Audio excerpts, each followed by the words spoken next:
Assalamualaikum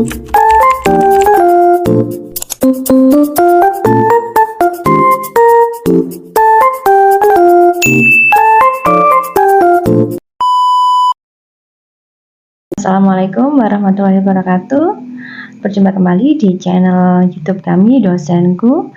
Pada hari ini kita akan membahas mengenai lanjutan dari materi kita yang kemarin, yaitu mengenai obesitas. Sebelum kita masuk di materi pada hari ini, jangan lupa untuk tekan like, subscribe, dan juga nyalakan tombol loncengnya ya, untuk membuat channel kami lebih berkembang kembali. Guys, ngomong-ngomongan. Cowok, cewek, yang penting subscribe. Kalau enggak, ntar digigit cacing. Oke, dadah, assalamualaikum.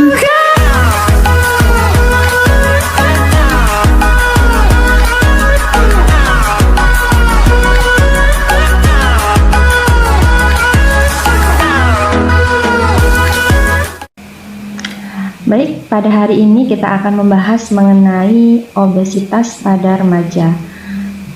Seperti tema saya yang kemarin, kita masih dalam lingkup remaja ya, untuk materi kita di sesi pertama ini ya. Kenapa sih kok kita harus membahas obesitas pada remaja? Sebelumnya kemarin saya sudah membahas mengenai anemia, KIK, kemudian stunting, dan sekarang ada lanjutan daripada permasalahan yang ada di dalam remaja, yaitu obesitas.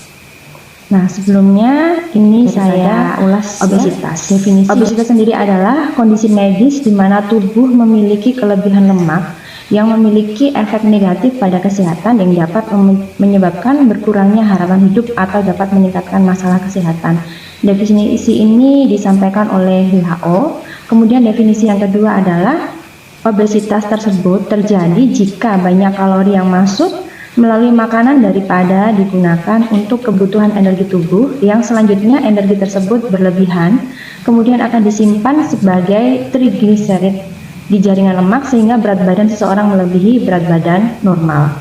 Kemudian selanjutnya adalah obesitas sendiri, yaitu dapat didefinisikan sebagai suatu kelainan yang ditandai dengan penimbunan jaringan lemak tubuh secara berlebihan. Metode yang paling banyak digunakan adalah pengukuran IMT pada seseorang. Nanti di beberapa materi saya akan mengajarkan bagaimana cara mengukur daripada IMT atau indeks massa tubuh seseorang. Gejala timbulnya obesitas. Jadi ada beberapa gejala bahwa kita mengetahui apakah tubuh kita ataupun tubuh remaja itu mengalami obesitas atau tidak. Yang pertama adalah dari adanya gangguan pernafasan. Seperti sebelumnya kita tidak pernah mengalami gangguan pernafasan, tiba-tiba ada gangguan pernafasan yang kita rasakan ya, itu adalah salah satu gejala timbulnya obesitas. Dikarenakan apa? Penimbunan lemak yang berlebihan di bawah diafragma dan di dalam dinding dada bisa menekan paru-paru sehingga timbul gangguan pernafasan. Nah, inilah awal mula daripada gangguan pernafasan yang kita alami jika kita mengalami obesitas. Kemudian saat gangguan pernafasan tersebut terjadi pada kita, biasanya saat tidur itu juga kita akan mengalami apnea ya, atau pernafasan akan terhenti sejenak ya. Dan hal tersebut biasanya mengakibatkan seseorang yang mengalami obesitas itu mengalami rasa ngantuk di siang hari. Jadi sering merasakan ngantuk saat di siang hari. Selanjutnya yaitu adanya masalah ortopedik ya. Jadi ada beberapa permasalahan di tulang ya, di beberapa gangguan tulang. Jadi seperti osteoartritis atau peradangan di tulang, di pinggul, di lutut, dan pergelangan kaki. Jadi ada beberapa nyeri di sendi tersebut, itu adalah salah satu tanda bahwa kita mengalami yang dinamakan obesitas. Kemudian lanjutannya, gejala timbul obesitas adalah adanya kelainan kulit. Jadi beberapa bagian tubuh kita juga mengalami kelainan kulit ya, bisa dilihat secara langsung ataupun harus dilakukan dengan pemeriksaan juga. Yang selanjutnya yaitu seseorang yang menderita obesitas itu biasanya sering mengeluarkan keringat yang berlebih. Dikarenakan apa? Pada permukaan tubuh yang relatif lebih sempit, dibandingkan dengan berat badan, sehingga panas tubuh itu tertahan di dalam tubuh dan tidak bisa dikeluarkan, sehingga si seseorang yang mengalami obesitas tersebut mengeluarkan keringat yang berlebih. Kemudian juga ada disertai dengan edema atau bengkak ya di beberapa bagian tubuh seperti tungkai dan pergelangan kaki. Itu adalah salah satu tanda atau gejala daripada seseorang mengalami sebuah obesitas. Kemudian mekanisme terjadinya obesitas. Yang pertama, jelas kenapa sih sesuatu itu atau seseorang itu mengalami obesitas, di mana energi intake atau pemasukan itu lebih besar dibandingkan daripada pengeluaran. Jadi konsumsi dan segala hal yang masuk di dalam tubuh seseorang itu lebih besar dibandingkan pengeluarannya. Kemudian hal tersebut itu berlangsung sangat lama ya, sehingga disimpan oleh tubuh berupa lemak. Hal tersebutlah yang menjadi sebuah mekanisme terjadinya seseorang mengalami obesitas. Berikut faktor resiko obesitas pada remaja. Ini kenapa saya membahas pada remaja, karena memang data WHO juga menyebutkan remaja sangat tinggi ya, kejadian obesitas setiap tahun mengalami kenaikan. Yang pertama, faktor resikonya adalah dari genetik atau keturunan. Memang tidak 100% keturunan itu menyumbang daripada kejadian obesitas pada seseorang atau remaja. Tapi di sini angkanya 40-70% remaja yang mengalami obesitas itu adalah dari keturunan ya, atau dari genetiknya. Jadi jika ada seorang orang tua yang mana misalnya ada remaja A memiliki ibu yang obesitas dan bapaknya tidak obesitas, kemungkinan besar akan menyumbang anak mengalami obesitas 40-50%. Jika kedua orang tua mengalami obesitas, dia akan menyumbangkan 70 hingga 80% keturunan yang akan mengalami obesitas juga. Jadi faktor genetik ini menyumbang 40-70% kejadian obesitas pada remaja. Yang kedua adalah pola makan. Kebanyakan memang remaja atau mungkin tren yang sekarang ya sangat kurang suka, bukannya tidak suka, tapi kurang suka dengan makanan seperti sayur dan buah, dan mereka lebih cenderung suka junk food ya, makanan siap saji, kemudian makanan yang lebih simpel dan makanan yang memang kalau dibilang sekarang itu lebih in yang sekarang ya.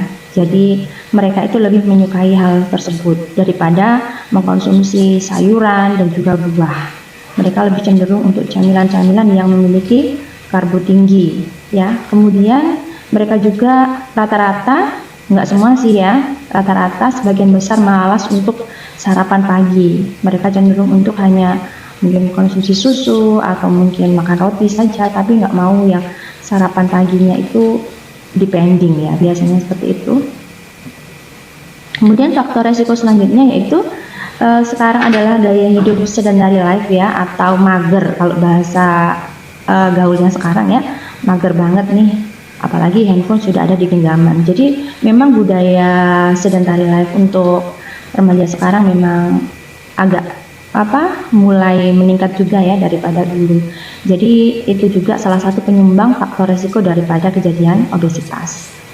Selanjutnya adalah konsumsi obat-obatan. Pada beberapa kasus penyakit yang memang membutuhkan tindakan medis berupa intervensi pemberian konsumsi obat, memang ada yang berdampak pada penambahan berat badan seseorang ya. Jadi memang konsumsi obat-obatan tertentu bisa mengakibatkan seorang remaja mengalami obesitas. Kemudian selanjutnya adalah kurangnya pengetahuan tentang gizi. Sebenarnya untuk pengetahuan gizi yang seimbang dan cukup itu memang harusnya memang ada sendiri ya hal yang membahas tentang hal tersebut. Jadi tidak hanya sekilas-sekilas aja atau mungkin di pelajaran sekolah ya yang membahas mengenai pengetahuan tentang gizi, tapi ada sendiri sebuah forum atau mungkin sebuah materi yang khusus membahas tentang pengetahuan tentang gizi tersebut yang dipengaruhi juga oleh lingkungan. Ya, di sini lingkungan yang paling berpengaruh terhadap faktor resiko obesitas adalah pertama seperti yang tema sebelumnya yaitu keluarga. Kembali lagi, keluarga sendiri adalah komunitas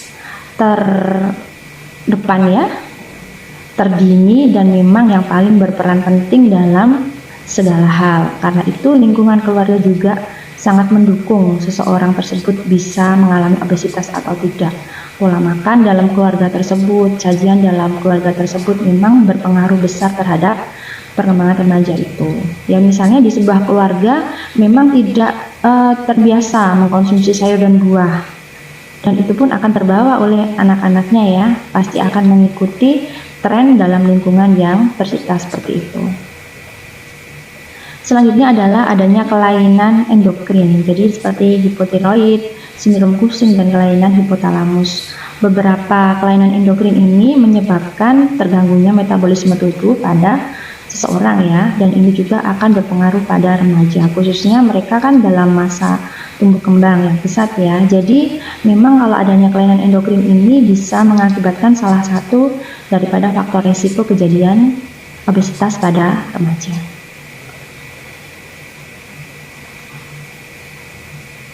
Kemudian selanjutnya adalah dampak obesitas pada remaja. Yang pertama, remaja yang kelebihan berat badan saat masa remaja itu akan memungkinkan menjadi obesitas meningkat 20 kali lipat dibandingkan saat kanak-kanak. Jadi pada saat remaja jika mereka sudah mengalami obesitas, mereka akan memungkinkan 20 kali lipat akan terjadi obesitas di masa dewasa daripada mereka yang mengalami obesitas di masa kanak-kanak. Peluang mereka untuk obesitas di dewasanya itu lebih tinggi. Yang kedua adalah meningkatkan resiko penyakit tidak menular seperti hipertensi, penyakit kardiovaskuler, diabetes, kanker, osteoporosis, dan lain-lain, di mana hal tersebut itu bisa menurunkan angka usia harapan hidup ya, atau meningkatkan mortalitas. Jadi untuk penyakit tidak menular ini seperti hipertensi atau tekanan darah tinggi, kemudian penyakit kardiovaskuler seperti jantung koroner itu ya, penyakit jantung koroner itu juga penyumbang terbesar adalah disebabkan oleh obesitas. Kemudian yang ketiga adalah meningkatkan resiko mortalitas.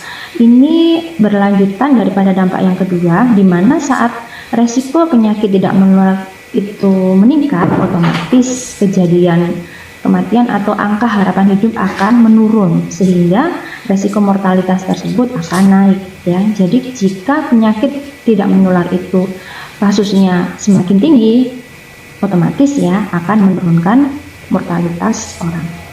Kemudian yang selanjutnya adalah meningkatkan risiko finansial suatu keluarga.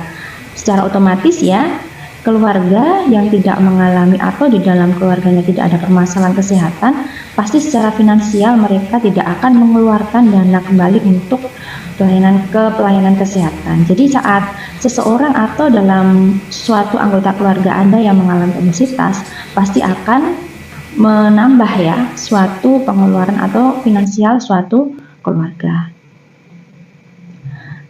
Selanjutnya yaitu cara pengukuran obesitas. Di sini nanti ada dua ya tipe daripada obesitas sendiri. Yang pertama adalah obesitas tipe android ya, seperti HP saja ini tipe android. Itu biasanya disebut dengan central obesity atau abdominal obesity. Jadi ciri-cirinya itu obesitas android adalah gendutnya itu seperti gentong ya, atau buah apel, di mana perutnya buncit ke depan, dan ini biasanya banyak sekali dialami oleh kaum pria ya atau laki-laki. Ini dinamakan dengan obesitas sentral, di mana obesitas sentral ini adalah terjadinya penimbunan lemak di area perut atau abdomen ya, sehingga lebarnya lingkar pinggang mengalami pelebaran. Hal ini biasanya juga dilihat banyak terpola di kaum laki-laki ya untuk obesitas tipe android ini. Tipe ini cenderung mengakibatkan beberapa penyakit seperti penyakit jantung koroner, diabetes, serta stroke. Jadi beberapa penyakit tidak menular ini biasanya disumbang oleh tipe android. Selanjutnya yaitu obesitas kedua, tipe gynoid. Ini biasanya pada kaum wanita. Jadi kalau yang android tadi pada kaum pria, yang gynoid ini pada kaum wanita. Nah, ini saya akan memberikan gambaran bagaimana cara menghitung BMI ya, atau Body Mass Index, untuk melihat apakah remaja tersebut termasuk dalam kategori obesitas atau tidak. Jadi adapun cara menentukannya dengan BMI, saya akan mengambil dari WHO ya sumbernya. Rumusnya seperti ini. Jadi BMI itu dari berat badan dibagi tinggi badan dalam meter ya, dikali 2. Jadi nanti misalnya contoh seseorang dengan berat badan 70 kilo dan tinggi badannya 160, itu maka didapatkan termasuk BMI-nya adalah gemuk ya. Jadi kan tadi 70 kilo berat badannya, 70 dibagi tinggi badannya 160 cm, kalau dimeterkan jadi 1,6 ya, dikalikan 2, 1,6 kali 1,6 hasilnya adalah 27,3. Kita lihat di tabelnya WHO 27,3. Di sini termasuk daripada gemuk atau overweight ya. Jadi termasuk obesitas derajat 1, di mana tabel klasifikasi obesitas menurut WHO ini ada 5 kategorinya. Underweight-nya itu BMI-nya tadi kalau dihitung kurang dari 18,5. Kemudian kalau healthy-nya atau normal itu antara 18,5 sampai dengan 24,9. Lah, contoh yang saya buat tadi kan 27,3. Berarti masuk di dalam kategori gemuk atau overweight ya, atau dikatakan obesitas derajat 1. Kemudian jika 30 sampai 39 berarti masuk kategori obesitas atau obesitas derajat 2 untuk klasifikasi menurut WHO. Selanjutnya untuk obesitas berat adalah lebih dari 40 untuk BMI-nya. Itu termasuk obesitas derajat 3. Nah, bagaimana sih biar tidak terjadi obesitas? Kita perlu melakukan pencegahan ya, obesitas terhadap remaja. Pencegahan ini otomatis jika remaja tersebut belum mengalami obesitas. Apa sih yang harus kita lakukan? Yang pertama adalah mengatur pola dan porsi makan serta minum. Jadi yang pertama adalah terpolanya dulu, bagaimana makanan itu disajikan, terus kemudian berapa kalinya dalam sehari, komposisinya apa saja, terus bagaimana dia mengkonsumsinya, secara apa. Nah, itu tadi kebanyakan kasus obesitas pada remaja karena mereka kan tidak menyukai buah dan sayur, ya kan? Sehingga kita mengatur polanya itu tadi menjadikan buah dan sayur kalau memang tidak suka dikonsumsi menjadi makanan pokoknya, bisa digunakan sebagai snack ya, atau jajanannya bisa dibuat salad atau dibuat jus atau smoothie dan lain-lain. Jadi untuk mengatur pola dan porsi makan minum itu disesuaikan juga dengan pemberian edukasi mengenai gizi seimbang.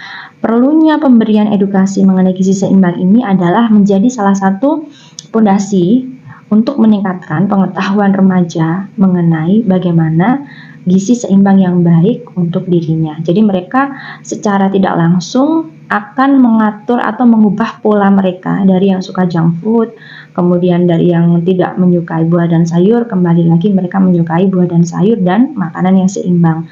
Karena dengan pengetahuan yang meningkat mereka akan merubah daripada perilakunya. Yang kedua adalah perbanyak konsumsi buah dan sayur seperti yang saya sampaikan tadi. Jadi di pola makan dan konsumsi itu harus diperhatikan kandungannya, apa aja yang dimakan.